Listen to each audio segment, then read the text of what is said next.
Tom Staub here again with our next segment.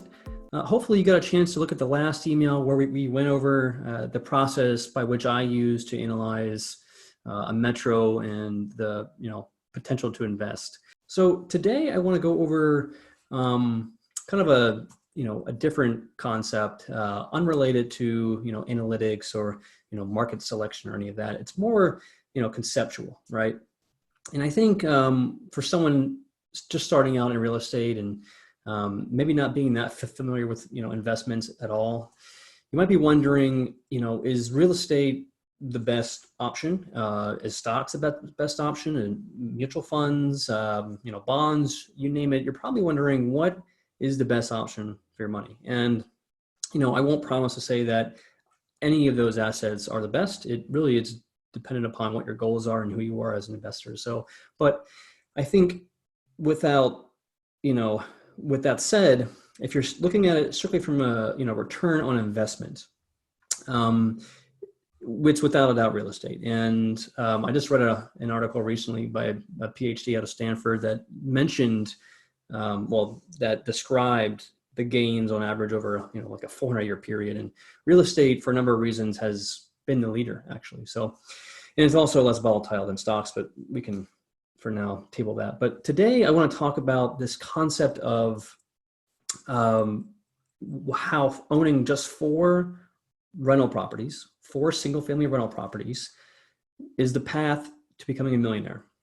All right. And it's not the only path, but it's definitely the path. And so I'm going to walk you through how that is. Okay. And so I'm going to share my screen here and show you that math. All right, cool. So what we have here is the breakdown, a very standard P&L for a property, okay? And what I'm going to walk you through here is a deal. This is a very commonly, priced deal around $120,000 price point with rents around the 1% rent to value ratio, so $1,200. And formatting. I'm a stickler when it comes to formatting. And basically what we're going to do here is I'm going to walk you through just the basic P&L, okay? So the first thing is, when looking at this analysis, the goal here is to say, okay, well, what is my total return over my holding period? And we're going to assume that you'll hold this rental property for the length of your mortgage. And in this case, your mortgage is 30 years, okay? We're going to assume this is a standard deal for an investor. So that means typically through the loan process, you'll need to put down 20%, okay, of the purchase price. So that down payment is 20% times 120, which is $24,000, okay? Now keep in mind, typically there's closing costs in doing a loan, right? There's additional fees for the banks and lawyers and all that. That tends to be the greater of 4.5%, 5% of the purchase price, or $4,500, give or take. So here we have the closing cost. That's what would be in addition to the down payment. So in this case, your total capital required is $29,000, okay, give or take. So a few other assumptions. On the loan, I think right now it's fairly easy to get a 4% loan out there. I just got one in the 3s just recently. So, being a little bit conservative here on a 4% interest loan. Appreciation. So now real estate typically appreciates in most markets. If you look at the National Association of Realtors, they have predicted that over the last, since 1986, the average appreciation rate has been 5.4% annually. And if you look at this research scientist, Case Shiller, who basically adjusts his appreciation for inflation, he has marked real estate to appreciate around 4% year over year. So for a conservative approach, we'll take the middle point and we'll say, okay, well, 4.5% is, probably the give or take appreciation rate, but let's just call it 4% to play it safe, okay? So let's go down here to your month-to-month operating cost, okay? You have rents of $1,200, okay? Your mortgage payment at this 4% interest rate is $458, okay? Now, that does not include insurance for the property or property tax. That is separate. So here, We're going to assume a 1.5% property tax rate. It's very standard in most states. It fluctuates. I know in Florida, it can be as low as 0.4%. And I know parts of Jersey can be in the 4 to 5 range. So, but typically it's around 1 to 2%. So we're assuming a 1.5% property tax rate paid monthly. Property management, very simple. I'm assuming 8%. There are ways to reduce that by 2/3, but not for today.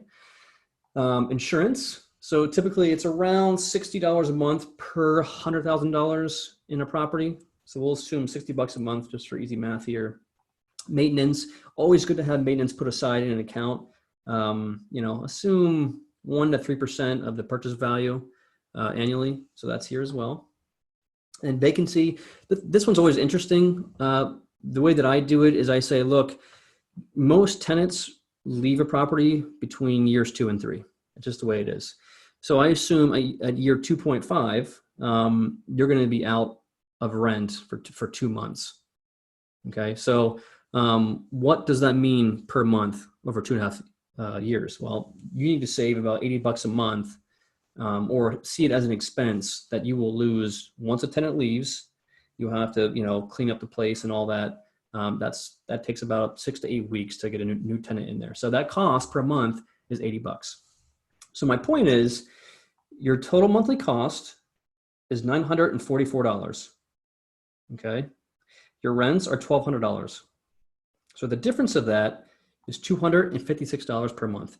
That's your cash flow. And one quick parameter when looking at a deal is you typically want to cash flow at least $250 a month, 200 to 250. That's kind of the baseline, right? So we'll call this net operating income, and your annual net operating income is about $3,000. Okay. Now, quite simply, we're not going to bake in rent increases or any of that, but we're going to assume 30 years of cash flow at this $3,000 per year amount. Over 30 years will get you $92,000 in cash flow. Not bad for not doing all that much.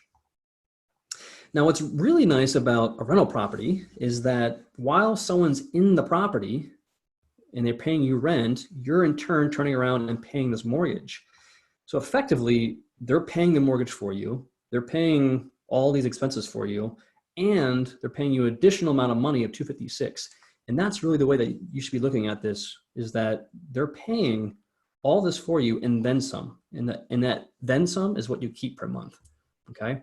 So again, they're paying down your loan. So you come up with the initial down payment and closing costs, and over time, your tenants will pay down your loan.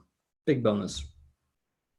And then lastly, the appreciation. As I said before, if we're going to assume a 4% interest rate, your appreciation will be, essentially 3 times the current value of today, right? So when you factor it all in, you have your 3 years of cash flow. We'll highlight that in yellow.